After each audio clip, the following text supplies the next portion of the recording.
unsa may benepisyo nga imong makuha kung mo resign ikaw sa trabaho? Pangutana sa ato ang follower. Attorney, doon na pa ba ko'y mga benefits nga madawat og mo resign ako?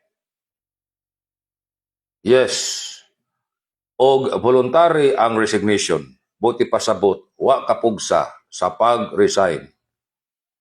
Madawat pa nimo ang number 1, ang katapusan nimong sweldo.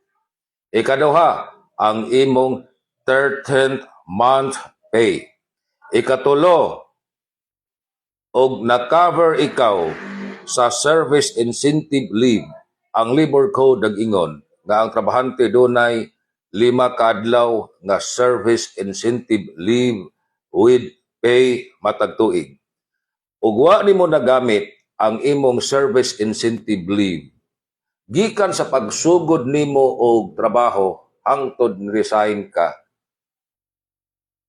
bayran ka na sa employer ang wa nimo na gamit nga service incentive leave equivalent sa inadlaw nimo nga sweldo. Ikaupat nga benepisyo og mo resign ka. Natural og mo resign ka, maka-escape po na ikaw sa tigre nimong amo.